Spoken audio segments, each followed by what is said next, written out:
ಸರಿಯಾದ ಶಿಷ್ಯರು ಸಿಕ್ಕಿದ್ರೆ ಆಗುತ್ತೆ. ಹಾಗೆ ಸರಿಯಾದ ಶಿಷ್ಯರೇ ಸಿಕ್ಕಿದ್ರು ಅಂತಹ ಸಹ ಗುರುಗಳಿಗೆ ಬೇಕಾದಂತಹ ವಿದ್ವತ್ ಅವರಿಗಿರಬೇಕು. ಅದು ಅರ್ಥವು ಕಾಲ್ವಶ ಇದ್ರೆ ಆಗುವುದಿಲ್ಲ. ಇವೆರಡೂ ಪೂರಕವಾಗಿ ಇದ್ದಾಗ ನೋಡುವಂತಹ ನೋಟಕರು, ಪ್ರದರ್ಶನವನ್ನು ಕಾಣುವಂಥ ಪ್ರೇಕ್ಷಕರಲ್ಲಿ ಸ್ವಲ್ಪ ಇದರ ಬಗ್ಗೆ ತಿಳುವಳಿಕೆ ಇರಬೇಕಾಗುತ್ತೆ. ಇದು ಎಲ್ಲವನ್ನು ನಾವು ಉಣಬಡಿಸುವಂತಹ ತಾಕತ್ತು ನಮಗೆ ಬರಬೇಕು ಅಂತ ಆದರೆ ನಮಗೊಂದು ಆಶ್ರಯದಾತರು ಬೇಕು ಅಂತಾರೆ. ಇವತ್ತೀಗ 2 ದಿನದ ಈ ಸೆಮಿನಾರ್ ಮಾಡಿದಂತಹ 2 ಆಶ್ರಯದಾತರಿಗೆ ನಾನು ಅಭಿನಂದನೆ ಸಲ್ಲಿಸ್ತೇನೆ. ನಾವು ಇಲ್ಲೇ ನೋಡಬಹುದು, ಇಂಥ ವಿಷಯ ತುಂಬ ಪ್ರಚಾರ ಇವತ್ತು ಅದನ್ನು ಕೊಡ್ಲಿಲ್ಲ. ಇದು ಇದಕ್ಕೆ ಸಂಬಂಧಪಟ್ಟ ಪ್ರಸ್ತುತವಾದಂಥ ವಿಷಯವನ್ನು ನಾನು ಹೇಳ್ತಾ ಇದ್ದೀನಿ. ತುಂಬಾ ಪ್ರಚಾರ ಎಲ್ಲದಿದ್ರು ಸಹ ಏನೂ ಪ್ರಚಾರ ಇಲ್ಲದೆ ಅಂತ ಒಂದು ವೇಳೆ ಸೋನು ನಿಗಮ ಯಾರಾದರೂ ಬರುವುದಾದರೆ ಖಂಡಿತ ಅದಕ್ಕೆ ಪ್ರಚಾರ ಬೇಡ. ಹಾಗಾದ್ರೆ ನಾವು ಈಗ ಉಡುಪಿಯಲ್ಲಿ ಉದಾಹರಣೆಗೆ ನಮಗೆ ಪುತ್ತೂರಿಂದ ಎಷ್ಟೋ ದೂರದಿಂದ ವಿದ್ಯಾರ್ಥಿಗಳಿಗೆ ಬರುವುದಕ್ಕೆ ಕಷ್ಟ ಆಗ್ತಂತ ಎನಿಸ್ಕೊಳ್ಳಿ. ನಾನು ನೇರವಾಗಿ ಮಾತಾಡ್ತೇನೆ. ಉಡುಪಿಯಲ್ಲಿ ಎಷ್ಟು ಜನ ವೃತ್ತಿ ಶಿಕ್ಷಕರಿಗೆ ಭಾಗವಹಿಸಿದ್ದಾರೆ, ಎಷ್ಟು ಎನ್ನುವಂತಹ 2 ವಿಷಯಗಳನ್ನು ಇಲ್ಲಿ ಗಮನಿಸಿದರೆ, ಜನಪ್ರಿಯತೆ ಅಂತ ಹೇಳುವಂತಹ ಆ ಶಬ್ದದಲ್ಲಿ 2 ವಿಷಯಗಳನ್ನು ಗಮನಿಸಬಹುದು. ಜನರಿಗೆ ಪ್ರಿಯವಾಗುವಂತೆ ಇರುವಂಥದ್ದು, ಇನ್ನೊಂದು ಹೆಚ್ಚಿನ ಜನರಿಗೆ ತಲುಪುವಂಥದ್ದು. ಬಂದಿರುವ ಎಲ್ಲ ಜನರಿಗೆ ತಲುಪುವಂಥದ್ದು ಒಂದಾದರೆ, ಇನ್ನಷ್ಟು ಜನ ಬರಬೇಕು ಅಂತ ಹೇಳುವಂತಹ ದಾರಿ ಇನ್ನೊಂದು. ಹಾಗೆ ಬಹುಶಃ 2 ಒಂಥರ ಕಾಂಟ್ರಡಿಕ್ಟರಿ. ನಾವು ಬಂದಿರುವಂಥವ್ರಿಗೆ ಎಲ್ರಿಗೂ ತಲುಪಬೇಕು ಅಂತ ಹೇಳಿದ್ರೆ ಅದು ವಿದ್ವತ್ ಸಭೆ ಆಗಿದ್ರೆ ಅವರಿಗೆಲ್ಲ ತಲುಪ್ತದೆ, ಆದರೆ ಇನ್ನೊಂದಷ್ಟು ಜನರು ಬರದೇ ಇರಬಹುದು. ಅದೇ ರೀತಿ ಇದು ಒಂದಷ್ಟು ಪಾಪ್ಯುಲರ್ ಆಗಬೇಕು ಅಂತ ಹೊರಟ್ರೆ ವಿದ್ವತ್ ಜನರಿಗೆ ಅದು ಇಷ್ಟ ಆಗದೆ ಇರಬಹುದು. ಇಲ್ಲೇ ಪ್ರಾಬ್ಲಮ್ ಸ್ಟಾರ್ಟ್ ಆಗ್ತದೆ. ಸರ್ ಆಗಲೇ ಹೇಳಿರುವ ಹಾಗೆ ಕಲೆ ಯಾವಾಗಲೇ ಫೇಮಸ್ ಆಗಿದೆ, ಇದು ಪಾಪ್ಯುಲರ್ ಆಗಿದೆ. ಇಲ್ಲಿ ಕಲಾವಿದರಿಗಿರುವಂಥದ್ದು ಕೆಲಸ. ನಮ್ಮ ಕಲೆಯನ್ನು ವೇದಿಕೆ ಮೇಲೆ ಕೊಂಡೊಯ್ಯುವಾಗ ನಮ್ಮಲ್ಲಿ ಯಾವ ರೀತಿಯಾದಂತಹ ಪರಿಶ್ರಮ ಇರಬೇಕು, ಯಾವ ರೀತಿಯಾದಂತಹ ವಿದ್ವತ್ ಇರಬೇಕು, ಜನರ ಮನಸ್ಸನ್ನು ತಿಳಿದುಕೊಂಡು ಜನರಿಗೆ ಬೇಕಾಗುವಂತಹ ಆ ವಿಷಯಗಳೇನಿದೆ ಅದನ್ನು ತಲುಪಿಸುವಲ್ಲಿ ನಾವು ಸಮರ್ಥರಾಗಬೇಕು ಅಂತ ಹೇಳಿದ್ರೆ, ಇಲ್ಲಿ ಕಲಾವಿದರು ಸಹ ಬೇರೆ ಬೇರೆ ನಿಟ್ಟಿನಲ್ಲಿ ಕಾಣಿಸ್ಕೊಳ್ತಾರೆ. ಒಂದು ಕಲಾವಿದರ ಒಂದು ಕಾರ್ಯಕ್ರಮ ಚೆನ್ನಾಗಿರಬಹುದು, ಅದೇ ಕಲಾವಿದರ ಇನ್ನೊಂದು ಕಾರ್ಯಕ್ರಮ ಅದೇ ಪ್ರೇಕ್ಷಕರಿಗೆ ಇಷ್ಟ ಆಗದೇ ಇರಬಹುದು. ಈಗ ಅಲ್ಲಿ ಕಲೆ ಹಾಗೂ ಅವರ ಕಲಾಗಾರಿಕೆ 2 ವಿಭಿನ್ನವಾಗಿ ಕಾಣ್ತದೆ. ನಾನು ಯಾವ ಕಲಾವಿದರ ಹೆಸರು ಹೇಳೋದಿಲ್ಲ. ಒಂದು ಪ್ರಖ್ಯಾತ ಸಭೆಯಲ್ಲಿ ಒಬ್ಬರ ಕಾರ್ಯಕ್ರಮ ಇತ್ತು, ತುಂಬ ಜನ ಸೇರಿದ್ರು. ಅದೇ ರೀತಿಯ ಪ್ರಖ್ಯಾತಿಯನ್ನು ಪಡೆದಂತಹ ಇನ್ನೊಂದು ಕಲಾವಿದರ ಕಾರ್ಯಕ್ರಮ ನೆಕ್ಸ್ಟ್ ಇತ್ತು, ಅದಕ್ಕೆ ಎಲ್ಲರೂ ಎದ್ದು ಹೋದ್ರು. ಅಂದರೆ ಅವರು ಆ ಕಾರ್ಯಕ್ರಮಕ್ಕೆ ಮಾತ್ರ ಬಂದಿತ್ತು, ಅವರ ಕಲೆ ಅವರಿಗೆ ಬೇಡ. ಅದೇ ರೀತಿ ಅದೇ ಕಲಾವಿದರ ಕಾರ್ಯಕ್ರಮಕ್ಕೆ ಬಂದಂತಹ ಪ್ರೇಕ್ಷಕರೇನಿದ್ರು ಅರ್ಧ ಎದ್ದು ಹೋಗಿದ್ರು ಇನ್ನೊಂದು ಕಾರ್ಯಕ್ರಮದಲ್ಲಿ. ಅಂದರೆ ಇದನ್ನ ನಾನು ಯಾರನ್ನ ಹೆಸರು ಹೇಳಲಿಕ್ಕೆ ಸಾಧ್ಯ ಆಗ್ತಾ ಇಲ್ಲ. ಇಲ್ಲಿ ಒಟ್ಟಿನಲ್ಲಿ ನಾನು ಏನು ಹೇಳೋದಂದ್ರೆ, ಇಲ್ಲಿ ಕಲೆಯೂ ಕಾಣೋದಿಲ್ಲ, ಕಲಾವಿದನೂ ಕಾಣೋದಿಲ್ಲ, ಆ ದಿನದ ಪ್ರಸ್ತುತಿ ಕಾಣ್ತಿದೆ. ಅಂದರೆ ಆ ಕಲೆಯ ಆ ಕಾರ್ಯಕ್ರಮ ಏನಿದೆ ಅದು ಯಾವ ಮಟ್ಟಕ್ಕೆ ಬೆಳೆದಿದೆ, ಯಾವ ಮಟ್ಟದ ಪರಿಶ್ರಮ ಅಲ್ಲಿ ಆಗಿದೆ ಎನ್ನುವಂಥದ್ದು ಅಲ್ಲಿ ಮುಖ್ಯ ಆಗ್ತದೆ. ಆ ನಿಟ್ಟಿನಲ್ಲಿ ಮೂಲ ಏನಂದ್ರೆ, ಪ್ರತಿ ಕಲಾವಿದರು ಸಹ ಸೇರಿದಂತಹ ಪ್ರೇಕ್ಷಕ ವರ್ಗದ ಜನರಿಗೆ ತಲುಪುವುದಿರ್ಬೋದು, ಮತ್ತೊಂದಷ್ಟು ಜನ ಸೇರುವಂತಹ ಪ್ರಸಂಗ ಇರ್ಬೋದು, ಅದೆರಡಕ್ಕೂ ರೀಚ್ ಆಗುವ ಹಾಗೆ ಅವರ ಕಲಾಗಾರಿಕೆಯಲ್ಲಿ ತುಂಬ ಕೆಲಸ ಮಾಡಬೇಕು. ಇಲ್ಲಿ ನನಗೆ ಅನಿಸುವಂಥದ್ದು ಮುಖ್ಯವಾಗಿ ಭಾಷಾ ಪ್ರಯೋಗ. ನಾವು ಇದರ ಬಗ್ಗೆ ಮಾತಾಡಿದ ಒಂದಷ್ಟು ವಿಷಯಗಳು ಪಾಪಪ್ ಆಗ್ತಾ ಇದೆ ನನಗೆ. ಯಾಕೆಂದ್ರೆ ವಿದ್ಯಾರ್ಥಿಗಳಿಗೆ ಕನ್ನಡ ಭಾಷೆಯೇ ಬರದಿರುವಂತಹ ಸಂದರ್ಭವನ್ನು ನಾವೆಲ್ಲ ಎದುರಿಸ್ತಾ ಇದ್ದೇವೆ. ಒಂದು ಕಾರ್ಯಕ್ರಮದಲ್ಲಿ ಪದಕರಣ ಪ್ರಸ್ತುತಗೊಳಿಸಿದಾಗ ನಾನು ಕನ್ನಡ ಭಾಷೆಯ ಪದಕರಣವನ್ನೇ ಆಯ್ಕೆ ಮಾಡಿಕೊಂಡೆ. ಇಲ್ಲಿಯೂ ಸಹ ಇದರಲ್ಲೂ ಸಹ ಹಲವಾರು ವಿಷಯಗಳು ನೆನಪಿಗೆ ಬರ್ತವೆ. ಮೋಹನ ಅಂತ ನಾನು ಕ್ಲಾಸ್ ಮಾಡ್ತಾ ಇದ್ದೆ. ಎಲ್ಲ ವಿದ್ಯಾರ್ಥಿಗಳು ಭೈರವಿ ವರ್ಣದ ಏನು ವರ್ಣವನ್ನು ಕಲಿತಾ ಇದ್ರು. ಒಂದು ಹುಡುಗಿ ಸುಮ್ಮನೆ ಕೂತ್ಕೊಂಡು ನೋಡ್ತಾ ಇದ್ಲು. ನಾನು ಎಲ್ಲ ಅದಕ್ಕೆ ಬೇಕಾದಂತಹ ನಾಯಕಿ ಭಾವ ವಿವರಣೆ, ಆ ವರ್ಣದ ವಿವರಣೆ ಎಲ್ಲ ಹೇಳಿ ಸಾಕಾಗುವಷ್ಟು ನಾನು ಹೇಳಿದೆ. ಕೆಲವು ವಿದ್ಯಾರ್ಥಿಗಳು ಪ್ರಯತ್ನ ಮಾಡಿದ್ರು, ಎಲ್ಲ ಆಗಿ ಆ ವಿದ್ಯಾರ್ಥಿನಿ ಕೊನೆಯಲ್ಲಿ ನನ್ನ ಹತ್ರ ಬಂದು ಹೇಳಿದ್ಲು, ಅಮ್ಮ ಶಿವನ ನೋಡಿದ್ರೆ ನನಗೆ ಲವ್ ಬರೋದಿಲ್ಲ, ನನಗೆ ಭಕ್ತಿ ಮಾತ್ರ ಬರೋದು, ಈ ಐಟಮ್ ನನಗೆ ಬೇಡ. ಅದು ಬೇರೆ ಯಾರು ಅಲ್ಲ, ನನ್ನ ಮಗಳೇ. ನನಗೆ ಒಮ್ಮೆ ಪ್ರಶ್ನೆ ಬಂತು, ಯಾಕೆಂದ್ರೆ ಇದನ್ನು ನಾನು ಚಿಕ್ಕದಲ್ಲಿ ಅನುಭವಿಸಿದ್ದೆ. ನನ್ನ ಅಮ್ಮನ ಎದುರು ನಾನು ಯಾವತ್ತೂ ಶೃಂಗಾರ ರಸದ ಐಟಮ್ಗಳನ್ನು ಮಾಡಲಿಲ್ಲ. ನನಗೇನೋ ಒಂಥರ ಮುಜುಗರ, ಅದು ನನಗೆ ಕನೆಕ್ಟ್ ಆಗೋದಿಲ್ಲ. ನನಗೆ ದೇವರ ನೋಡಿದ್ರೆ ಭಕ್ತಿ ಬರಬೇಕು ಅಂತ ಹೇಳ್ಕೊಟ್ಟಿದ್ದಾರೆ, ಲವ್ ಬರಬೇಕು ಅಂತ ಹೇಳ್ಕೊಡ್ಲಿಲ್ಲ. ಕ್ಷಮಿಸಿ ಸರ್, ಆ ಚೌಕಟ್ಟೆಲ್ಲ ಇರಬೇಕು ಹೌದು, ಆದರೂ ನಾವು ಈ ಪ್ರಸ್ತುತ ಸಂದರ್ಭದಲ್ಲಿ ದೇವದಾಸಿ ಪದ್ಧತಿಯ ಐಟಮ್ಗಳನ್ನು ಮಾಡುವಾಗ ಅದು ಎಷ್ಟು ಸೂಕ್ತ ಅಂತ ಹೇಳೋದನ್ನ ನೋಡಿದ್ರೆ ನನಗಾಗ ಸತ್ಯಭಾಮ ನೆನಪಿಗೆ ಬರ್ತಾಳೆ. ನನ್ನ ಮಗಳು ಅವೇ ಹೇಳಿದ್ಲು, ಅಮ್ಮ ನೀನು ಆ ಕೊರಿಯೋಗ್ರಫಿ ಮಾಡಿದ್ಯಲ್ಲ, ಅಲ್ಲಿ ನಾನು ಕೃಷ್ಣನ ಲವ್ ಮಾಡೋದು ಬೇಡ, ಸತ್ಯಭಾಮ ಆಗಿ ಲವ್ ಮಾಡೋದು ನಂಗೆ ಈಸಿ, ನಾನು ಅದನ್ನು ಮಾಡ್ತೇನೆ ಅಂತ ಹೇಳಿದ್ದು. ಆಗ ನನಗೆ ಅನ್ನಿಸೋದೇ, ನಾವು ಮಕ್ಕಳಿಗೆ ಅರ್ಥ ಆಗುವ ಹಾಗೆ, ಜನರಿಗೆ ಅದು ಪ್ರಶ್ನೆ ಬರದ ಹಾಗೆ ನಾವು ನೃತ್ಯಗಳನ್ನು ಸಂಯೋಜಿಸ್ಕೊಂಡ್ರೆ ವರ್ಣವು ಸಕ್ಸಸ್ ಆಗಬಹುದು. ವರ್ಣ ಮಾಡದೇ ಇರಬೇಕಾದ ಅಗತ್ಯ ಇಲ್ಲ. ನಾವು ಎಷ್ಟೋ ಬಾರಿ ವೇದಿಕೆಗಳಲ್ಲಿ ಪದಂಚಾವಳಿಗಳನ್ನು ಮಾಡೋದೇ ಇಲ್ಲ, ಬರೀ ಎಕ್ಸಾಂಪಲ್ಗಷ್ಟೇ ಅದು ಬಾಕಿ ಆಗಿಬಿಡ್ತದೆ. ಅದಕ್ಕೆಲ್ಲ ಕಾರಣ ಅದೇ ನಾವು ಪ್ರಸ್ತುತಗೊಳಿಸುವಂತಹ ರೀತಿ ಅಂತ ನಾನು ಹೇಳೋದು. ಈ ಕಾರ್ಯಕ್ರಮವನ್ನು ವೀಕ್ಷಿಸಿದ್ರು, ನಾನು ಹೇಳಿದಂತಹ ಮಾತನ್ನು ಕೇಳಿದ್ರು ಅಂದರೆ ನನಗಾಗ ಅನ್ನಿಸಿತ್ತು, ನಾವು ಪಟ್ಟಣಗಳನ್ನು ಬಿಟ್ಟು ಹಳ್ಳಿಗಳಲ್ಲೂ ಈ ರೀತಿಯಾದಂತಹ ಕಾರ್ಯಕ್ರಮಗಳನ್ನು ಮಾಡಬೇಕು. ಅದೇ ರೀತಿಯಾದ ಏನು ಖಾಯಂ ಕ್ಲಾಸ್ಗಳ ಸಾಧ್ಯ ಇದ್ದರೆ ಖಾಯಂ ಕ್ಲಾಸ್ಗಳನ್ನು ಮಾಡಬೇಕು. ನಾವು ಅವೇರ್ನೆಸ್ ಅಂತ ಗೊತ್ತಿರುವವರ ತಲೆಯಲ್ಲೇ ಇನ್ನಷ್ಟು ಯಾಕೆ ತುಂಬಬೇಕು? ಅದರ ಬದಲು ಇನ್ನೊಂದಷ್ಟು ಹೊರಗೆ ನಾವು ಪ್ರಯಾಣ ಮಾಡಬೇಕು, ಅಲ್ಲಿಯ ವಿದ್ಯಾರ್ಥಿಗಳಿಗೆ ಅದನ್ನು ಕಲಿಸಬೇಕು ಅಂತ ಇನ್ನೊಂದಷ್ಟು ಪಾಯಿಂಟ್ಸ್ ಇದೆ. ಮತ್ತೆ ಅವಕಾಶ ಇದ್ದರೆ ಹೇಳಿ. ಮಾತನಾಡೋದರ್ಥ ಆಗ್ತದೆ, ವೇಷದ ಮೂಲಕ ಅರ್ಥ ಆಗ್ತದೆ. ಅದೇ ಭರತನಾಟ್ಯ ಕಷ್ಟ ಯಾಕೆ ಅಂತ ಹೇಳಿದ್ರೆ ಆ ಭಾಷೆ, ಅದರ ವ್ಯಾಕರಣ ತುಂಬ ಅರ್ಥ ಆಗೋದಿಲ್ಲ ಅನ್ನೋದು ಅನೇಕರ ಅನುಭವ. ಇನ್ನೊಂದು ಬಹಳ ಒಳ್ಳೆಯ ಪಾಯಿಂಟನ್ನು ವಿದ್ಯಾಶ್ರೀ ಅವರು ಹೇಳಿದ್ದಾರೆ, ಅದು ಸತ್ಯವೇ. ಹೊಟ್ಟೆ ತುಂಬಿದವನಿಗೆ ನೀವು ಮತ್ತಷ್ಟು ಮೃಷ್ಟಾನ್ನ ಭೋಜನ ಹಾಕಿ ಪ್ರಯೋಜನವಿಲ್ಲ, ಹಸಿದವನಿಗೆ ಕೊಡಬೇಕನ್ನುವಂಥದ್ದು ಸತ್ಯವೇ. ಆದರೆ ಇದನ್ನೆಲ್ಲ ಮಾಡುವುದು ಎಷ್ಟು ಸುಲಭ ಆಗಬಹುದ? ನಿಮ್ಮ ಅಭಿಪ್ರಾಯ ಏನು? ಭಾಷೆ ಜನಪ್ರಿಯಗೊಳಿಸಲಿಕ್ಕೆ ಆಗ್ತಾ ಇಲ್ಲ. ಯಾಕಂದರೆ ನಾವೀಗ ಏಕವ್ಯಕ್ತಿ ರಂಗಪ್ರಯೋಗಗಳನ್ನು ಪ್ರದರ್ಶನವನ್ನು ಕಳೆದ 76 ವಾರದಿಂದ ನಿರಂತರವಾಗಿ ಮಾಡ್ತಾ ಇದ್ದೇನೆ. ನಮ್ಮ ಅಲ್ಲಿ ಬರುವ ಸಮಸ್ಯೆ ಅಂದರೆ ಬಂದು ನೋಡುವವರು ನನಗೆ ಅವರ ಮನಸ್ಸಿನ, ಯಾಕಂದರೆ ನಾನು ಹಳ್ಳಿಯಲ್ಲೇ ಮಾಡ್ತಾ ಇದ್ದು, ನನ್ನದು ಕೊಡವರು ಅಂತ ಊರು. ಅಲ್ಲಿ ಇವರಿಗೆ ಗೊತ್ತು, ಈಗಾಗಲೇ ಒಂದು ಪ್ರತಿ ವಾರಕ್ಕೆ ಒಂದು 200 ಜನ ಸೆಟ್ ಆಗಿದ್ದಾರೆ. ಯಾರು ನೃತ್ಯ ಕಲಿತವ್ರು ಕೊಡೋದು ಬಹಳ ಕಮ್ಮಿ, ಬೇರೆಯವರು ಬರ್ತಾ ಇದ್ದಾರೆ, ಅದು ಪ್ರಚಾರಕ್ಕೆ ಬರ್ತಾ ಉಂಟು ಅಂತ ಅರ್ಥ. ನೃತ್ಯ ಮಾಡುವುದೇ ದೊಡ್ಡ ವಿಷಯ ಅಂತ ಅವರಿಗೆ ಅನ್ನಿಸ್ಬೋದು. ಆದರೆ ಒಂದಷ್ಟು ವಿದ್ಯಾರ್ಥಿಗಳು ನೋಡ್ತಾ ಇದ್ದಾರೆ. ಅಲ್ಲಿ ನಾವು ಎಲ್ಲರಿಂದ ಅವರಲ್ಲಿ ನೋಡ್ಲಿಕ್ಕೆ ಬಂದವರಿಂದ ಕೇಳಿದಂಥ ಪ್ರಶ್ನೆ ಇದೆ, ನೀವು ಖಾಲಿ ತಮಿಳಲ್ಲಿ ಮಾಡಿದರೆ ಯಾರಿಗೆ ಅರ್ಥ ಆಗ್ತದೆ? ನೀವು ಪದವನ್ನು ತಗೊಳ್ತೀರಿ, ಅರ್ಥ ಆಗೋದಿಲ್ಲ. ಹಾಗಾಗಿ ನಾವು ಅದನ್ನು ಕನ್ನಡ ಭಾಷೆಗೆ, ಇವರು ಹೇಳಿದಾಗ ಕನ್ನಡ ಭಾಷೆಗೆ ಅದನ್ನು ಮಾಡಿಕೊಂಡ್ರೆ ಖಂಡಿತವಾಗಿ ಜನಕ್ಕೆ ಅದು ಮುಟ್ತದೆ. ಮತ್ತು ಇನ್ನೊಂದು ನನ್ನನ್ನು ಯಾವತ್ತೂ ಕಾಡುವಂಥ ಒಂದು ಪ್ರಶ್ನೆ ಇದೆ, ಯಕ್ಷಗಾನದಲ್ಲಿ ಇರ್ಬೋದು, ಭರತನಾಟ್ಯದಲ್ಲಿ ಸಮಸ್ಯೆ ಅದು ಉಂಟು. ಏನಂದರೆ ನಾಟಕದವರು ದೊಡ್ಡವರಿಗೆ ಬೇಕಾದ ನಾಟಕವನ್ನು ಮಾಡ್ತಾರೆ, ಆದರೆ ಮಕ್ಕಳಿಗೆ ಬೇಕಾದಂಥ ನಾಟಕದ ಸಾಹಿತ್ಯವನ್ನು ರಚನೆ ಮಾಡ್ತಾರೆ. ನಮ್ಮಲ್ಲಿ ಡ್ಯಾನ್ಸಲ್ಲಿ ಮಕ್ಕಳಿಗೆ ಬೇಕಾದಂಥ ಸಾಹಿತ್ಯ ಉಂಟು. ನಾವು ವಿರಹವನ್ನೇ ಹೇಳೋದು, ರಾಧಿಕಾ ತವ ವಿರಹೇ ಕೇಶವ ಅಥವಾ ಮೋಹಮಾಗಿನೇ. ಸೊ ಅವರಿಗೆ ಆ ಏಜ್ ಅಲ್ಲ, ಕಲಿಯುವ ಏಜು ಅಲ್ಲ, ಎಣಿಸುವಂಥ ಏಜು ಅಲ್ಲ. ಸೊ ಅಲ್ಲಿ ಅದ ಮಕ್ಕಳಿಗೆ ನಾವು ಅಲ್ಲೇ ಅವರನ್ನು ನಾವು ಲವ್ಲ್ಲಿ ನಾವು ಬಿಡಿಸಿ ಬಿಡ್ತೇವೆ. ನನಗೆ ಅನಿಸಿದ್ದು ಮಕ್ಕಳ ಸಾಹಿತ್ಯ ಯಾಕೆ ಬರ್ತಾ ಇಲ್ಲ ಭರತನಾಟ್ಯದಲ್ಲಿ? ಒಂದು ಚಂದಮಾಮದ ಕಥೆಯನ್ನು ತಗೊಳ್ಳುವ ಅಥವಾ ಮಕ್ಕಳ ಪಂಚತಂತ್ರದ ಕಥೆಯನ್ನು ತಗೊಳ್ಳುವ. ಆವಾಗ ಏನಾಗ್ತದೆ, ಮಕ್ಕಳಿಗೆ ಆ ಕಥೆಗಳನ್ನು ಬಹಳ ಸುಲಭವಾಗಿ ಅರ್ಥೈಸಿಕೊಳ್ಳಲಿಕ್ಕೆ ಒಂದು ಮೀಡಿಯಾ ಆಗಿದೆ ಆಗ್ತದೆ ಅಂತ ನನ್ನ ಅನಿಸಿಕೆ. ನಾನು ಅನೇಕ ಬಾರಿ ನನ್ನ ಮಗಳ ರಂಗಪ್ರವೇಶ ಮಾಡುವಾಗ ಅವಳಿಗೆ 8 ವರ್ಷ. ಆಗ ನಾವು ಅದಕ್ಕೋಸ್ಕರವೇ ಪ್ರೀತಿಯ ಬಗ್ಗೆ, ಅಂದರೆ ಕೃಷ್ಣ ಮತ್ತು ಈ ಬೇರೆ ಪ್ರೀತಿಯ, ಕೃಷ್ಣ ಮತ್ತು ಸುಧಾಮನ ಪ್ರೀತಿಯ ಬಗ್ಗೆ ಅಥವಾ ಒಂದು ಪ್ರಕೃತಿಯ ಬಗ್ಗೆ ಇದನ್ನು ಮಾಡಿ ನಾವೊಂದು ಅವರಿಗೆ ರಂಗಪ್ರವೇಶವನ್ನು ಮಾಡಿಸಿದ್ವಿ. ಅದು ಬೇರೆಯವರಿಗೆ ವಿಸ್ತೃತಿ ಆಗಬೇಕು ನನ್ನ ಲೆಕ್ಕ ಪ್ರಕಾರ.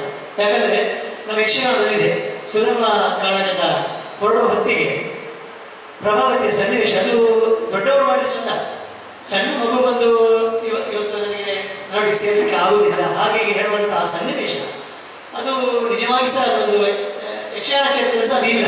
ಬಟ್ ನಾಟಕ ಕ್ಷೇತ್ರದವರು ಮಕ್ಕಳಿಗಾಗಿ ನಾಟಕವನ್ನು ಮಾಡ್ತಾ ಇದ್ದಾರೆ. ಆ ಪ್ರಯತ್ನವನ್ನು ನಾವು ಭರತನಾಟ್ಯದಲ್ಲಿ ಸಹ ಯಕ್ಷಗಾನದಲ್ಲಿ ಮಾಡಿದಾಗ ಖಂಡಿತ ಅದು ಜನರಿಗೆ ಜಾಸ್ತಿ ಹೋಗ್ತದೆ. ಮತ್ತೆ ನಾನು ಸಮಕಾಲೀನ ವಿಚಾರಗಳನ್ನು ನಾವು ಎಲ್ಲಿ ಸಹ ಭರತನಾಟ್ಯದವರು ಹೇಳ್ತಾ ಇದ್ದಾರೆ. ಸಮಕಾಲೀನ ಸಮಸ್ಯೆಗಳಿರ್ಬೋದು, ಸಮಕಾಲೀನ ವಿಚಾರಗಳಿರ್ಬೋದು, ನಾವು ಮಾಡುವಂತಹ ನೃತ್ಯ ಕಾರ್ಯಕ್ರಮ ಒಂದು ಸಂದೇಶ ಕೊಡುವಂಥದ್ದಾಗಿರ್ಬೇಕು. ನಮ್ಮ ಕಾರ್ಯಕ್ರಮದಲ್ಲಿ ಏನು ಸಂದೇಶಗಳು ಇರುವುದೇ ಇಲ್ಲ. ನನಗೆ ಅನಿಸ್ತದೆ ಈಗ ಸರಿ ಭಕ್ತಿ ಉಂಟು,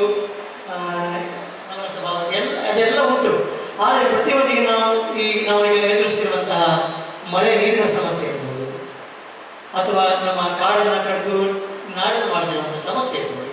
ಇಂಥದನ್ನ ನಾವು ಇದರ ಮುಖೇನ ನಾವು ಕೊಟ್ಟಾಗ ಜನರಿಗೆ ಅದು ಬಹಳ ಹತ್ತಿರ ಆಗ್ತದೆ. ನಾವು ತುಂಬ ಕಡೆ ನಾವು ಒಂದು ಸೈನಿಕರ ಹಾಗೆ ಮಾಡಿದ್ರೆ ಕೊನೆ ಎಲ್ಲರೂ ಬಂದು ಹತ್ತುಕೊಂಡು ಅವರಿಗೆ ಟಚ್ ಮಾಡ್ಕೊತಾರೆ. ಅಂದ್ರೆ ಏನಂದ್ರೆ ನಾವೆಲ್ಲ ಈಗ ಕೇಳ್ತಿರುವಂತಹ ಆಖ್ಯಾನಗಳಿದ್ದಾರೆ, ಮಹಾಭಾರತದ ಆಖ್ಯಾನ ಇರ್ಬೋದು, ರಾಮಾಯಣದ ಆಖ್ಯಾನಗಳು. ಅದು ಇವತ್ತಿನ ಪ್ರಸ್ತುತ ನಮ್ಮ ಜಗತ್ತಿಗೆ ವ್ಯಾಖ್ಯಾನ ನಾವು ಮಾಡಬೇಕಾಗಿದೆ.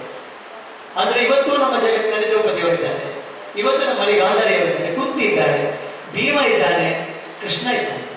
ಅವರಿಗೆ ನಾವು ಅದನ್ನ ವ್ಯಾಖ್ಯಾನಿಸಿದಾಗ ಮಾತ್ರ ಅದು ಜನರನ್ನು ಮುಟ್ಲಿಕ್ಕೆ ಸಾಧ್ಯ. ಯಾಕಂದ್ರೆ ಸಮಕಾಲೀನ ವ್ಯವಸ್ಥೆ ಅಂದ್ರೆ ಅದಕ್ಕೆ ನಾವು ನೋಡಿ ಭರತನಾಟ್ಯದ ನಾನು ಕಾರ್ಯಕ್ರಮ ಅವಕಾಶಗಳು ಸಿಗುತ್ತದೆ ನಾವು ಖಂಡಿತ ಹೇಳುವುದಿಲ್ಲ.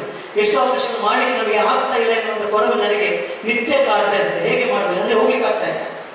ಸೊ ಪ್ರೊಫೆಷನಲ್ ಟೀಮ್ ಅನ್ನಾಗಿ ಮಾಡಿಕೊಂಡ್ರೆ ನಮಗೆ ವರ್ಕೌಟ್ ಆಗುತ್ತೆ. ಸತ್ಯ ಹೇಳ್ತೀನಿ, ನಮ್ಮ ವಿದ್ಯಾರ್ಥಿಗಳನ್ನು ಹಾಕೊಂಡು ಮಾಡಲಿಕ್ಕೆ ನಮಗೆ ಆಗ್ತಾ ಇದೆ.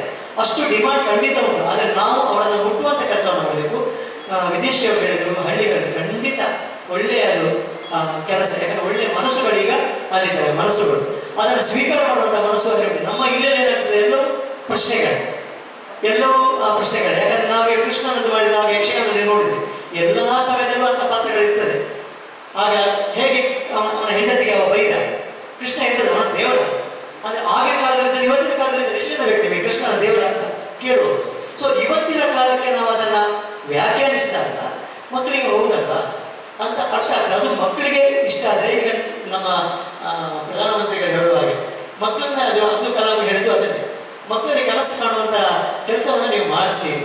ಆವಾಗ ಏನಾಗ್ತದೆ, ಮಕ್ಕಳು ಮುಂದುವರೆದಿಗೆ ನಾವು ನೆಕ್ಸ್ಟ್ ಜನ್ರೇಷನ್ ನಮ್ದು ಆಯ್ತಿಗೆ ನಾವೊಂದು ಈಗ ಇರುವಂತ ಇರುವಂತ ತಲೆಗಳಲ್ಲಿ 5 ವರ್ಷ 10 ವರ್ಷ ಡ್ಯಾನ್ಸ್ ಮಾಡಿಸಿವು ಮತ್ತೆ ನಾವು ಅದನ್ನ ನಿಲ್ಲಿಸ್ತೇವೆ ಅಲ್ವಾ. ಸೊ ಆ ಮಕ್ಕಳಲ್ಲಿ ಇಂಥ ಚಿಂತನೆಗಳನ್ನು ನಾವು ಮೂಡಿಸುವಂತ ಕೆಲಸ ಎಲ್ಲ ಸಂಸ್ಥೆಯವರು ಮಾಡಿಸಬೇಕು. ಮತ್ತೆ ಸರ್ ಹೇಳಿದ್ರೆ ಇವತ್ತು ಜನ ಕಮ್ಮಿ ಉಂಟು ಅಂತ. ಇಲ್ಲ ಸರ್, ಇವತ್ತು ನಾವು ಉಡುಪಿಯ ಮಟ್ಟಿಗೆ ನಾನು ಹೇಳ್ತೀನಿ, ಇವತ್ತು ಪ್ರಚಾರ ಮಾಡಲಿಲ್ಲ. ಯಾಕೆ ಮಾಡಿಲ್ಲ ಅಂದ್ರೆ ನಮ್ಮ ಆಯೋಜಕರು ಹೇಳಿದ್ದಾರೆ 150 ಜನ ನಮಗೆ ಹೆಚ್ಚಿಗೆ ಬೇಡ ಅಂತ.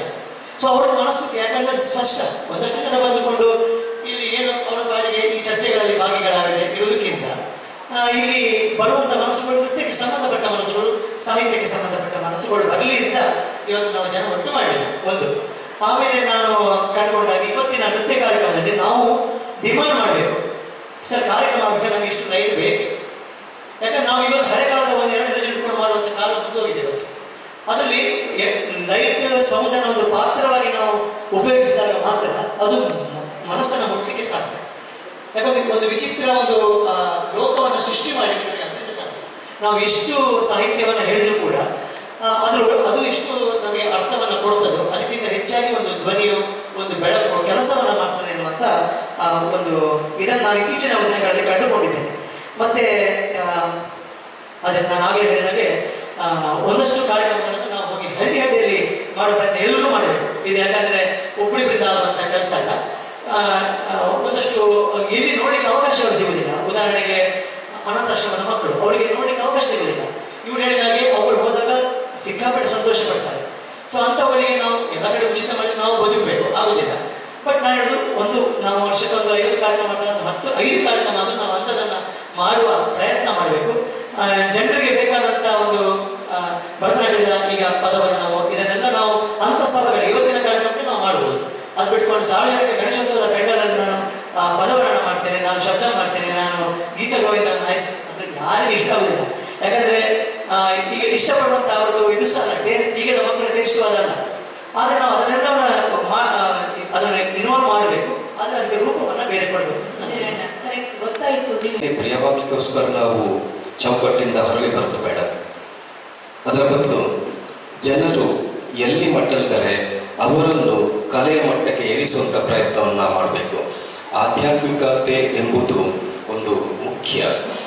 ಸಾಮಾನ್ಯವಾಗಿ ಡಾಕ್ಟ್ರು ಕಹಿ ಮಾತ್ರೆಗೆ ಒಂದು ಸಿಹಿಯ ಕೋಟಿಂಗ್ ಇರುವಂಥ ಮಾತ್ರೆಯನ್ನು ಕೊಡ್ತಾರೆ. ಯಾಕಂದರೆ ಕಹಿ ಹೊಟ್ಟೆಗೆ ಬೇಕು, ಸಿಹಿ ದುಡ್ಡಿಗೆ ಬೇಕು, ಅದರಕ್ಕೆ ಬೇಕು. ಹಾಗೆ ನಾವು ಜನಪ್ರಿಯ ಮಾಡುವಲ್ಲಿ ಆಧ್ಯಾತ್ಮಿಕತೆಯ ಒಂದು ಮೂಲ ಸತ್ವವನ್ನು ಬಿಡದೆ ಮಾಡಿದರೆ ಖಂಡಿತ ಸಾಧ್ಯ ಇದೆ. ಜನಪ್ರಿಯ ಕಮ್ಮಿ ಆಗಲಿಕ್ಕೆ ಕಾರಣ ಅಂತಂದರೆ ಸಭೆ ಮತ್ತು ನೃತ್ಯ ಕಲಾವಿದರ ನಡುವೆ ಇರುವಂಥ ಸಂಬಂಧದಲ್ಲಿ ಒಂದು ತೊಡಕಾಗುವಂಥದ್ದು. ಇಲ್ಲಿ ಹಲವಾರು ಕಾರಣಗಳಿವೆ. ಅದರಲ್ಲೂ ಎಲ್ಲಿಯ ಸಭೆ ಜನರಿಗೆ ಇಷ್ಟ ಆಗೋದಿಲ್ಲ. ವಿದ್ಯೆ ಹೇಳಿದಾಗ ಹಳ್ಳಿ ಸಭೆಗೆ ಹೋದರೆ ಅದೇ ನೃತ್ಯ ಜನರಿಗೆ ಇಷ್ಟ ಆಗ್ತದೆ. ಅದೇ ನೀವು ಹೇಳ್ತೀರಿ ಚೆನ್ನೈ ನಮ್ಮ ದೇಶದ ಸಾಂಸ್ಕೃತಿಕ ನಗರಿ ಅಂತ. ಚೆನ್ನೈಗೆ ಹೋದರೆ ಸುರುವಿನ ಸಾಲಿನಲ್ಲಿ ಮಾತ್ರ ಜನ ಇರ್ತಾರೆ. ಹಾಗಾದ್ರೆ ಜನಪ್ರಿಯತೆ ಎಷ್ಟು ಉಂಟು? ನಮ್ಮ ಮಂಗಳೂರಿಗೆ ಬಂದರೆ ಎಷ್ಟು ಜನ ಇದ್ದೀರಿ? ಇಷ್ಟು ಜನ ಇದ್ದೀರಿ ನೀವಲ್ಲ. ಅದೇ ಇದೇ ಒಂದು ಪುತ್ತೂರಿಗೆ ಬಂದರೂ ಇದಕ್ಕಿಂತ ಜಾಸ್ತಿ ಜನ ಇರ್ತಾರೆ. ಹಳ್ಳಿಗೆ ಹೋದರೆ ಬಹುಶಃ ಸಭಾಂಗಣ ತುಂಬಿರ್ತದೆ. ಹಾಗಾದ್ರೆ ಜನಪ್ರಿಯತೆ ಎಂಬುದನ್ನು ನಾವು ಸಂಖ್ಯೆಯ ದೃಷ್ಟಿಯಿಂದ ಮಾಡುವುದಾ ಅಥವಾ ಬಂದಿರುವಂತಹ ಪ್ರೇಕ್ಷಕರ ಗುಣಮಟ್ಟದಿಂದವ? ಜಾತ್ರೆಗೆ ಹೋದರೆ ಇಡೀ ಪೆಂಡಾಲ್ ಜನ ಇರ್ತಾರೆ. ಅಲ್ಲಿ ಅರ್ಧದಲ್ಲಿ ಹೆಚ್ಚಿನ ಜನ ಚರಗುರಿ ತಿದ್ದುಕೊಂಡು ಅರ್ಧ ಡ್ಯಾನ್ಸ್ ನೋಡಿಕೊಂಡು ಫೋನಲ್ಲಿ ಮಾತಾಡ್ಕೊಂಡು ಹೋಗ್ತಾರೆ. ಹಾಗಾದ್ರೆ ಇದು ಜನಪ್ರಿಯತೆಯ? ಅಲ್ಲ. ಜನಪ್ರಿಯತೆಯಲ್ಲಿ ಒಬ್ಬ ವ್ಯಕ್ತಿ ಪ್ರೇಕ್ಷಕರು ಕೂತ್ಕೊಂಡು ಕೂಡ ರಂಗದಲ್ಲಿ ನಡೆಯುವಂತಹ ಎಲ್ಲ ನೃತ್ಯವನ್ನು ಆಸ್ವಾದಿಸಿ ಅರ್ಥೈಸಿ ಅವರ ತನು ಮನಗಳಿಗೆ ಅದನ್ನು ಪರವಾಯಿಸಿ ಮತ್ತೆ ಅದು ಆ ನೆನಪಿನೊಂದಿಗೆ ಹೋಗುವಂಥದ್ದು ಅದು ಬಹಳ ಮುಖ್ಯ. ಇದು ಕಲೆ ನಮಗೆ ನೀಡುವಂಥದ್ದು. ಒಬ್ಬರೇ ವ್ಯಕ್ತಿಯಾಗಿ ಅವರಿಗೆ ಕೊಡುವಂತಹ ಬೆಲೆ ಬಹಳ ಮುಖ್ಯ.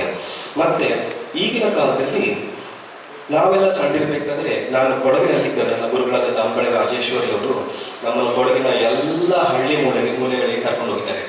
ಹಾಗೆ ಹೇಗೆ ಅಂದರೆ ಜನರು, ಹಳ್ಳಿಯ ಜನರು ಕೂಡ ಹೀಗೆ ಕಣ್ಣು ಬಾಯಿ ಬಿಟ್ಟು ನೋಡ್ತಿದ್ರು. ನೆಲದಲ್ಲಿ ಕೂತ್ಕೊಂಡು ಸೆಗಣಿ ಸರಸ ನೆಲದಲ್ಲಿ ಕೂತ್ಕೊಂಡು ಕಣ್ಣು ಬಾಯಿ ಬಿಟ್ಟು ನೋಡ್ತಿದ್ರು. ಅವರಿಗೆ ಅರ್ಥ ಆಗ್ತಿತ್ತು ಗೊತ್ತಿಲ್ಲ. ಆದರೆ ಅರ್ಥವಾಗುವಂಥ ಮನಸ್ಸಿತ್ತು, ಒಂದು ಮುಗ್ಧತೆ ಇತ್ತು. ಅಲ್ಲಿ ಜನರಿಗೆ ನಾವು ಏನು ಮಾಡಿದ ಜನರಿಗೆ ಅರ್ಥ ಆಗ್ತಿತ್ತು. ಜನರಿಗೆ ಭಾಷೆ ಇರಲಿಲ್ಲ. ಆದರೆ ಈಗಿನ ಕಾಲದಲ್ಲಿ ಭಾಷೆ ಎಂಬುದು ಮುಖ್ಯ. ನಾನು ಎಲ್ಲ ಹೇಳ್ತಿರ್ಲಿಲ್ಲ. ಒಂದು ಚೂರು ಸಂಗೀತ ಗೊತ್ತಿರಲಿಲ್ಲ, ಡಾನ್ಸ್ ಗೊತ್ತಿಲ್ಲ. ನಾನು ನಿಧಾನ ಅದನ್ನು ಅವರಿಗೆ ಕೇಳಿಕೊಂಡು ಹಾಡ್ತಿದ್ದೆ. ಅವನು ಕೇಳ್ತಾ ಇದ್ದ. ಕೇಳಿ ನಾನೊಂದು 10 ದಿವಸ ನಂತರ ಅವರ ಪದ್ಯದ ಸಾಹಿತ್ಯ ಎಲ್ಲ ನನಗೆ ಸಿಕ್ಕಿತ್ತು. ಆಗ ಅವನ ಬಾಯಲ್ಲಿ ಅದು ಅವನು ಹಾಡಲಿಕ್ಕೆ ಶುರು ಮಾಡಿದ. ಇದು ಅವನಿಗೆ ಗೊತ್ತಿಲ್ಲದೆ ಅವನ ಮೈಯಲ್ಲಿ ಮನಸ್ಸಲ್ಲಿ ಆವರಿಸಿದಂತಹ ಒಂದು ಸಂಗೀತ. ನಮ್ಮ ಟೀಚರ್ ಹೇಳ್ತಿದ್ರು, ಸಂಗೀತ ಇವತ್ತು ಬಂದು ನಾಳೆ ಹೋಗುದಲ್ಲ, ಅದೊಂದು ನಿರಂತರ. ಇವತ್ತು ಸಿನಿಮಾ ಬರ್ತಾರೆ, ನಾಳೆ ಹೋಗ್ತದೆ. ಇವತ್ತು ಶ್ರೇಯಾ ಘೋಷಾಲ್ ಬರ್ತಾಳೆ, ನಾಳೆ ಹೋಗ್ತಾರೆ. ಆದರೆ ಪಟ್ಟಮ್ಮಳು ಹಾಡಿದಂತಹ, ಬಾಲಮುರಳಿ ಹಾಡಿದಂತಹ ಪದ್ಯಗಳು ಅದು ಶಾಶ್ವತ. ಹಾಗಾಗಿ ಜನಪ್ರಿಯತೆಯಲ್ಲಿ ನಾವು ನಮ್ಮ ಗುಣಮಟ್ಟದಲ್ಲಿ ಕೆಳಗೆ ಬರುವುದು ಬೇಡ. ಅವರಿಗೆ ಬೇಕಾದ ರೀತಿಗೆ ಕೊಡಿಬಾರ್ದು, ನಮ್ಮದಾದಂಥ ಒಂದು ಚೌಕಟ್ಟು ಉಳಿಸ್ಕೋಬೇಕು. ಇದೆಲ್ಲ ವಿಚಾರಗಳ ನೀವು ಗಮನಿಸ್ಕೊಳ್ಳಿ. ನಿಮ್ಮ ಮಕ್ಕಳನ್ನು ಉದಾಹರಣೆಗೆ ಮೊನ್ನೆ ಆಳ್ವಾಸದಲ್ಲಿ ಒಂದು 5 ದಿನ ಶಿಬಿರ ಮಾಡಬೇಕು ಅಂತ ನಾವು ಆಲೋಚನೆ ಮಾಡಿದಾಗ ವಿದ್ಯಾರ್ಥಿಗಳ ಹತ್ರ ಕೇಳಿದಾಗ 5 ದಿನ ಶಾಲೆಯಲ್ಲಿ ಪರ್ಮಿಷನ್ ಕೊಡೋದಿಲ್ಲ ಸರ್. ನೋಡಿ, ಇಲ್ಲಿ ಒಂದು ಶಾಲೆ ಇದೆ ನೋಡಿ ಮಕ್ಕಳಿಗೆ. ಶಾಲೆ ನೀವು ಆಲೋಚನೆ ಮಾಡ್ಕೊಳ್ಳಿ. ನನ್ನ ಮಗು ನಾಳೆ ಡೆಲ್ಲಿಯಲ್ಲಿ ಹೋಗಿ ಕಾರ್ಯಕ್ರಮ ಮಾಡ್ತದೆ. ಆ ಮಗುವಿಗೆ ಒಂದು HM ಹತ್ರ ಅಥವಾ ಅವರ ಅಸಿಸ್ಟೆಂಟ್ ಹತ್ರ ಹೋಗಿ ಸ್ವಲ್ಪ ಚೂರು ಪ್ರಾಕ್ಟೀಸ್ ಮಾಡಲಿಕ್ಕೆ ಟೈಮ್ ಹೇಳಿದ್ರೆ, ನಿಮ್ಮ ಡಾನ್ಸು ನೀವು ಇಟ್ಕೊಳ್ಳಿ, ನಮ್ಮ ಶಾಲೆಯಲ್ಲಿ ಸೈನ್ಸ್ ಅದು ಇದು ಎಲ್ಲ ಓದಬೇಕು ಹಾಗೆ ಹೀಗೆ ಅಂತ ನೀವು ಸಮಸ್ಯೆಯಾಗಿ ಇಡೀ ಒಂದು ಶಾಲೆಯಲ್ಲಿ ವಿದ್ಯಾರ್ಥಿಗಳ ಪೇರೆಂಟ್ಸ್ ಅನ್ನು ಇಟ್ಕೊಂಡು ನೀವು ಕೇಳಿ ಅಂದ್ರೆ ನಿಮ್ಮ ಮಗು ಏನಾಗಬೇಕು ಅಂತ ಒಬ್ಬರು ನನ್ನ ಮಗು ಒಬ್ಬಳು ಕಲಾವಿದೆ ಆಗಬೇಕು, ನನ್ನ ಮಗು ಸಮಾಜ ಸುಧಾರಕನಾಗಬೇಕು, ಇಲ್ವೇ ಇಲ್ಲ, ಡಾಕ್ಟರ್ ಆಗಬೇಕು, ಇಂಜಿನಿಯರ್. ಯಾವ ರೀತಿ ಜನಪ್ರಿಯಗೊಳಿಸುವುದು ಒಂದು ನನ್ನ ಅನಿಸಿಕೆ. ನಾನು ಅವರನ್ನು ತುಂಬ ಬಯಸ್ತೇನೆ, ಡಾಕ್ಟರ್ ಮೋಹನ್ ಅವರನ್ನು ತುಂಬ ಬಯಸ್ತೇನೆ. ಒಂದು ವಾತಾವರಣವನ್ನು ಸೃಷ್ಟಿ ಮಾಡ್ತಾರೆ, ಸೌಂದರ್ಯ ಪ್ರಜ್ಞೆಯನ್ನು ತುಂಬಿಸ್ತಾರೆ ಅವರು. ಖಾಲಿ ಡ್ಯಾನ್ಸು ಸಂಗೀತವನ್ನು ಕೇಳುವುದರೊಂದಿಗೆ, ಆ ಸೌಂದರ್ಯದೊಂದಿಗೆ ಅದನ್ನು ಆಸ್ವಾದಿಸಿದಾಗ ಅದು ಎಲ್ಲರಿಗೂ ಮಾಡಿ ಸಾಧ್ಯ ಇಲ್ಲ. ಬಟ್ ಅದೊಂದು ಒಳ್ಳೆಯ ಬೆಳವಣಿಗೆ. ಯಾಕಂದ್ರೆ 25,000 ಜನ ಮಕ್ಕಳು ಕೂತ್ಕೊಂಡಿದ್ದಾರೆ ಅಂದರೆ ಏನಿಲ್ಲದೆ ಕೂತ್ಕೊಳ್ಳಿಲ್ಲ, ಯಾವೆಲ್ಲ ಕಾರ್ಯಕ್ರಮವನ್ನು ಅವರು ಆಸ್ವಾದಿಸಿದ್ದಾರೆ. 33,000 ಜನ ಕೂತ್ಕೊಂಡಿದ್ದಾರೆ ಅಂದರೆ ಅಲ್ಲ, ಅದು ಆ ಸೌಂದರ್ಯ ಪ್ರಜ್ಞೆಯೊಂದಿಗೆ ಅವರದ್ದು ಮಾಡುವ ಕಾರಣ ಒಂದು ಸಾಧ್ಯ ಆಗಿರ್ಬೋದು. ಇನ್ನೊಂದು, ನಾವೆಲ್ಲರೂ ಕೂಡ ನಮ್ಮ ಬೆಸ್ಟನ್ನು ಸೋಷಿಯಲ್ ಮೀಡಿಯಾದ ಮುಖಾಂತರ ಆವಾಗ ಬೇಕಾಬೇಡ ಆಗ್ತಾನೆ ಇರಬೇಕು ಅಂತ ನಾನು. ಯಾಕಂದ್ರೆ ನೋಡಿ ಸುದ್ದಿ ತಂಡದೊಂದು ತುಂಬ ಕಡಿಮೆ ಮಾಡ್ತಾರೆ, ನಾವು ಕಳಿಸುವ. ಸೊ ಇದು ಜನಪ್ರಿಯಗೊಳ್ತಾರೆ ಅಂತ ನನಗೆ ಅನಿಸ್ತದೆ. ನಾವು ಏನು ಮಾಡದಿದ್ರು ಕೂಡ ಅದ್ರ ಬಗ್ಗೆ ಆವಾಗ ಮೀಡಿಯಾಗಳಲ್ಲಿ ಬರ್ತಾ ಇದ್ರೆ ಅದು ಪ್ಲಸ್ ಆಗ್ಬೋದು. ಜನಪ್ರಿಯಗೊಳಿಸಲಿಕ್ಕೆ ಸುಮಾರು ಸುಲಭದ ಹಾದಿ, ಧರ್ಮದ ಹಾದಿ, ಖರ್ಚಿಲ್ಲದೆ ಮಾಡುವಂತ ಹಾದಿ. ಅಂದ್ರೆ ಮಕ್ಕಳಲ್ಲಿ ಭಾರತೀಯತೆ ಬಗ್ಗೆ ಗೌರವ ಹೆಚ್ಚುವಂತೆ ಮಾಡುವಂತಹ ಕಾರ್ಯ ನಾವು ಬಹುಶಃ ಟೀಚರ್ಸ್ ಮಾಡಬೇಕು.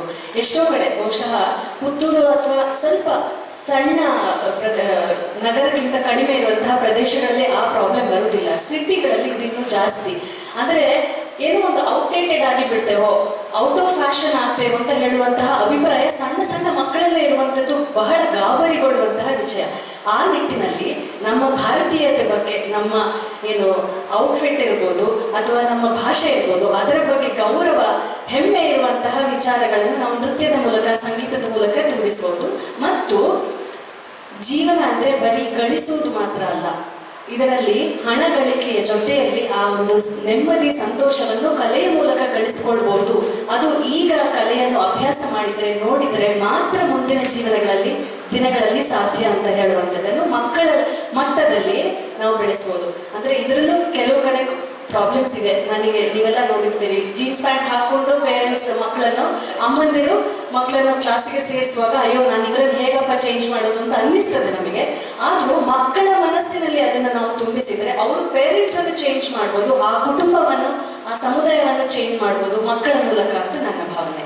ತುಂಬಾ ಮಾಡುವಲ್ಲಿ ನಾವು ನಮ್ಮದೇ ರೀತಿಯಲ್ಲಿ ಪ್ರಾರಂಭ ಮಾಡುತ್ತಾರೆ. ನಾವೆಲ್ಲ ನೃತ್ಯ ಗುರುಗಳು ನಮ್ಮ ಕ್ಲಾಸ್ನಲ್ಲೇ ಒಂದು ಸಣ್ಣ ಮೀಟಿಂಗ್ಗಳನ್ನು ಮಾಡಿ, ಸಣ್ಣ ಕೂಡುಳಿಕೆ ಮಾಡಿ, ನಮ್ಮ ಪೇರೆಂಟ್ಸ್ಗಳನ್ನು ಕರೆಸಿ ಹೀಗೆ ನೃತ್ಯದ ಬಗ್ಗೆ ಮಕ್ಕಳ ಕೈಗೆ ಒಂದು ವಿಚಾರ ವಿನಿಮಯ ಮಾಡಿಕೊಳ್ಬಹುವಂಥದ್ದು.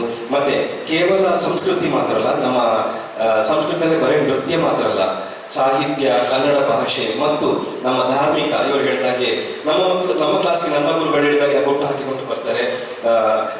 ಹೇಗಿದ್ರು ಸಹ ನೃತ್ಯ ಕ್ಲಾಸಿಗೆ ಬರ್ಬೇಕಾದ್ರೆ ಅದೇ ಒಂದು ಒಟ್ಟಿನಲ್ಲಿ ಬರಬೇಕು ಅಂತ ಹೇಳ್ತಾರೆ. ಮತ್ತೆ ಯಾಕೆ ಈ ಧಾರ್ಮಿಕ ವಿಚಾರಗಳಲ್ಲಿ ಇಷ್ಟರ ಹಿಂದೆ ಏನು ಉಂಟು ಅಂತ ನಾವೊಂದು ನಮ್ಮದೇ ಕ್ಲಾಸ್ನಲ್ಲಿ ಮಾಡಿದ್ರೆ ಅದು ಸಣ್ಣ ಮಟ್ಟದಿಂದ ಕ್ರಮೇಣ ದೊಡ್ಡದಾಗಿ ಸಮಾಜದಲ್ಲಿ ಹರಡುವಂತಹ ಸಾಧ್ಯತೆಗಳಿರುತ್ತೆ ಅನಿಸ್ತದೆ.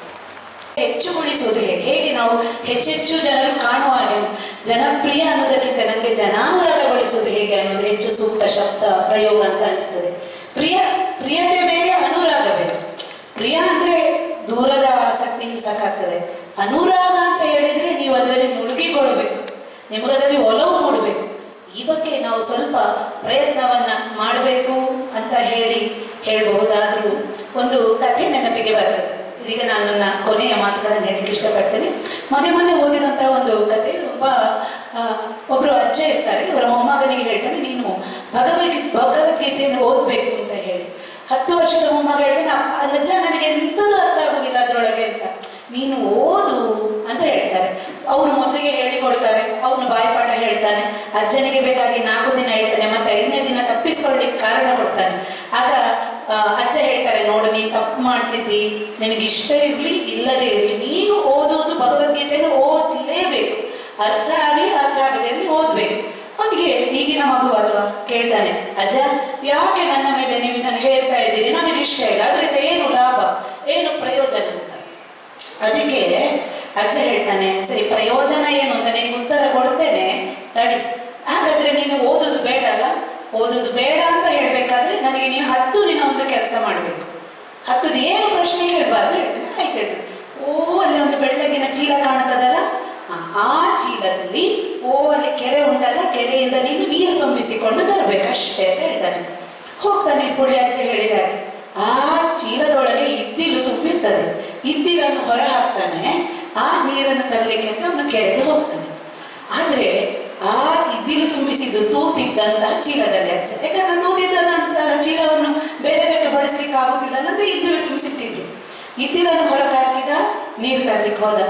ಮನೆ ಹತ್ರ ನೀರು ತಂದೇನಾ ಕೇಳ್ತಾರೆ. ಅಜ್ಜ ನೀರು ಖಾಲಿ. ಅಡ್ಡಿಲ್ಲ, ನೀನು ತಂದಿದ್ಯಲ್ಲ, ನೀನು ತರುದನ್ನು ನೋಡಿದಪ್ಪ, ಅಲ್ಲೆಲ್ಲ ನೀರು ಬಿದ್ದಿದೆ ಅಂತ ಹೇಳ್ತಾನೆ. ಮಾರನೇ ದಿನ ಬೆಳಿಗ್ಗೆ ಹೀಗೆ 10 ದಿನಗಳು ನಡೀತದೆ. 10ನೇ ದಿನ ಪುಳ್ಳಿಗೆ ತಾಳ್ಮೆ ತಪ್ಪಿ ಹೋಗ್ತದೆ. ನಾನು ಅಲ್ಲಿಗೆ ಹೋಗುವುದು, ನೀರನ್ನು ತರುವುದು, ಒಂದು ಬಿಂದು ನೀರು ಕೂಡ ಉಳಿಯದಷ್ಟು ಆಗಿ ಹೋಯ್ತಲ್ಲ ಅಂತ. ಅಜ್ಜ ಯಾಕೆ ನಮ್ಗೆ ಇಷ್ಟು ಕಷ್ಟ ಕೊಡ್ತೀರಿ, ಬೇರೆ ಚೀಲ ಅಥವಾ ಬೇರೆ ತಮ್ಮಿಗೆ ಕೊಡ್ಬೋದಲ್ಲ. ಈಗ ನೀನು ಆ ಚೀಲವನ್ನು ತಕೊಂಡು ಬಾ ಅಂತ ಹೇಳ್ತಾನೆ. ಚೀಲವನ್ನು ತರ್ತಾನೆ, ಅದನ್ನು ತಿರುಗಿಸು ಹೇಳ್ತಾನೆ. ತಿರುಗಿಸುವಾಗ ಚೀಲ ಶುಭ್ರ ಆಗಿರ್ತದಂತೆ. 10 ದಿನ ನಿರಂತರವಾಗಿ ನೀರು ತಂದ ಪರಿಣಾಮ ಆ ಕಪ್ಪೆಲ್ಲ ಹೋಗಿ ಬೆಳ್ಳಗಾಗ್ತದಂತೆ. ಅಜ್ಜ ಹೇಳ್ತಾರೆ, ನೋಡು ನೀನು ಕಪ್ಪಿದ್ದಂತಹ ಚೀಲವನ್ನು ಕೊಂಡೋದಲ್ವಾ, ನೋಡು ಬೆಳ್ಳಗಾಗಿದೆ. ಅದಕ್ಕೆ ಭಗವದ್ಗೀತೆಯನ್ನು ಓದು ಅಂತ ಹೇಳಿದ್ರು. ನಿನಗೆ ಅರ್ಥ ಆಗ್ತದೋ ಅರ್ಥ ಆಗುದಿಲ್ವೋ, ಮುಂದೆ ನಿನಗೆ ಗೊತ್ತಿಲ್ಲದೆ ನಿನ್ನ ಅಂತರಂಗ ಶುದ್ಧಿ ಆಗ್ತದೆ ಅಂತ. ಭಗವದ್ಗೀತೆಯಷ್ಟೇ ಸಮಾನವಾದಂತಹ ಶ್ರೇಷ್ಠ ಕಲೆ ನಮ್ಮ ಭರತನಾಟ್ಯ. ನಾವು ಸುದೀರ್ಘ ತಿಳಿಯದೆ ಕಲಿತೇವೋ, ಆಸಕ್ತಿಗಾಗಿ ಕಲಿತೇವೋ, ಹೆತ್ತವರೊತ್ತಾಗಿ ಕಲಿತೇವೋ, ಒಟ್ಟಿನಲ್ಲಿ ಶಾರೀರಿಕವಾದಂತಹ ಒಂದು ಶುದ್ಧತೆ, ಸೌಷ್ಠವ, ವ್ಯಾಯಾಮ, ಬೌದ್ಧಿಕವಾದಂತಹ ಬೆಳವಣಿಗೆ, ಏಕಾಗ್ರತೆ, ಮಾನಸಿಕವಾಗಿ ದೃಢತೆ. ಈಗ ನಮ್ಮಲ್ಲಿ ನಾವು ಕಂಡುಕೊಳ್ಳುವಂತಹ ಸಮಾಜದ ದೊಡ್ಡ ಸಮಸ್ಯೆ ಯಾವುದು ಅಂತ ಕೇಳಿದ್ರೆ ಸೈಕಲಾಜಿಕಲ್ ಪ್ರಾಬ್ಲಮ್. ಯಾರಿಗೂ ನೋ ಕೇಳಿ ಅಭ್ಯಾಸ ಇಲ್ಲ. ಆದ್ರೆ ನೃತ್ಯದ ಮಕ್ಕಳಿಗೆ ನೀವು ನೋ ಹೇಳಿ ನೋಡಿ, ಅವರಿಗೆ ಅದು ಅಭ್ಯಾಸ ಆಗಿದೆ. ಯಾಕಂದ್ರೆ ಟೀಚರ್ ಸುಮಾರು ಸಲ ನೋ ಹೇಳಿರ್ತಾರೆ ಅವರಿಗೆ. ಅಂತೂ ಮಾನಸಿಕವಾದಂತಹ ದೃಢತೆ, ಆಧ್ಯಾತ್ಮಿಕ ಆನಂದ ಗೊತ್ತಿರದೆ ಮುಂದೆ ಅವರು ಹೇಳ್ತಾರೆ, ಬಹಳ ಸಂತೋಷ ಆಯಿತು ಟೀಚರ್, ಇವತ್ತು ನಾನು ಕೃಷ್ಣನನ್ನು ನೋಡಿದೆ, ಇವತ್ತು ನಾನು ಈಶ್ವರನನ್ನ ಅನುಭೂತಿ, ಅವರ ಈಶ್ವರ ದೇವರ ಅನುಭೂತಿ ನನಗಾಯಿತು. ಇದೆಲ್ಲ ಸಿಗುವುದು ಭರತನಾಟ್ಯದಿಂದ. ಈ ಸತ್ಯ ವಿಚಾರ ಮಕ್ಕಳಿಗೆ ತಿಳಿದಾಗ ಖಂಡಿತವಾಗಿಯೂ ಇದು ಜನಪ್ರಿಯ ಮಾತ್ರ ಅಲ್ಲ, ಜನಾನುರಾಗಿಯೂ ಆಗ್ತದೆ. ತನ್ಮೂಲಕ ಮಕ್ಕಳಿಗೂ ಅವಕಾಶವನ್ನು ನಾವು ಮಾಡಿಕೊಳ್ಬೇಕು. ಸಣ್ಣ ಸಣ್ಣ ಕಾರ್ಯಕ್ರಮಕ್ಕೆಲ್ಲ ಅವಕಾಶ ಕೇಳಿದಾಗ ಬೇಡ ಹೋಗ್ಬೇಡ ಅಂತ ಹೇಳಬಾರ್ದು, ಅವಕಾಶವನ್ನು ಮಾಡಿಕೊಡಬೇಕು. ಎಷ್ಟು ನಾವು ಮಕ್ಕಳಿಗೆ ಅವಕಾಶವನ್ನು ಕೊಡ್ತೇವೋ ಮಕ್ಕಳು ಅಷ್ಟು ಆಸಕ್ತಿಯಿಂದ ಈ ನೃತ್ಯವನ್ನು ಕಲಿತಾರೆ. ತಪ್ಪುವುದು ಎಲ್ಲರೂ ತಪ್ತಾರೆ, ಯಾಕಂದ್ರೆ ನಡೆಯುವಾಗ ಬೀಳದೆ ಯಾರು ನಡೀಲಿಕ್ಕೆ ಸಾಧ್ಯ ಇಲ್ವಲ್ಲ. ಮಕ್ಕಳಿಗೆ ನಾವು ಕೊರಿಯೋಗ್ರಫಿ ಮಾಡಲಿಕ್ಕೆ ಆಸಕ್ತಿ ಉಂಟಾ, ಅವಕಾಶ ಕೊಡುವ. ತಪ್ಪಿದ್ರೆ ನಾವು ತಿದ್ದುವ. ಇಂಥದ್ದನ್ನೆಲ್ಲ ಮಾಡಿದಾಗ ಮೇನ್ ಬೇಕಿರೋದು ಮಕ್ಕಳಲ್ಲಿ ನಾವು ಆಸಕ್ತಿಯನ್ನು ಕೆರಳಿಸುವಂತಹದ್ದು, ಅಲ್ಲಲ್ಲಿ ಕಾರ್ಯಕ್ರಮಗಳಿಗೆ ಅವಕಾಶ ಮಾಡಿಕೊಡುವಂಥದ್ದು. ಸಂಘಟಕರು ಕೂಡ ನಮ್ಮ ಮೇಲೆ ಸ್ವಲ್ಪ ಕೃಪೆ ಇಡಬೇಕಂತ ಹೇಳಿದ್ರೆ ಅವರಿಗೆ ಕಾರ್ಯಕ್ರಮವನ್ನು ಎಲ್ಲ ಕಡೆ ಫ್ರೀ ಫ್ರೀ ಫ್ರೀ ಅಂತಾಗಿದೆ. ಅದಕ್ಕೆ ಬದಲು ಏನು ಕಷ್ಟಪಡ್ತೇವೆ ಅದಕ್ಕೆ ಸಣ್ಣ ಮೌಲ್ಯವನ್ನಾದ್ರೂ, ಒಂದು 500 ರೂಪಾಯಿ 1,000 ರೂಪಾಯಿ ಅನ್ನೋದು ಕೊಟ್ರೆ ಹೋಗಿ ಬರುವ ಖರ್ಚನ್ನಾದ್ರೂ ಕಲಾವಿದ ಭರಿಸಿದ್ದು ಖಂಡಿತ ಜನಪ್ರಿಯ ಆಗ್ತದೆ. ಪ್ರತಿ ಸಲ ಫ್ರೀ ಅಂತಾದ್ರೆ ಎಲ್ಲರೂ ಹಿಂದೆ ಇಡು ಹಾಕ್ತಾರೆ. ಅಂತೂ ಒಟ್ಟಿನಲ್ಲಿ ಈ ಕಲೆಯನ್ನು ನಾವು ಬೆಳೆಸಬೇಕು ಅಂತಾದ್ರೆ ಈ ಕಲೆಯ ಬಗ್ಗೆ ಸದಭಿಪ್ರಾಯವನ್ನ ಹೇಳ್ತಾ ಹೇಳ್ತಾ ಹೇಳ್ತಾ ಹೇಳ್ತಾ ಈ ಕಲೆ ಬೆಳೀತದೆ ಅನ್ನೋದ್ರಲ್ಲಿ ಅನುಮಾನ ಇಲ್ಲ. ಅವಕಾಶಕ್ಕಾಗಿ ಎಲ್ಲರಿಗೂ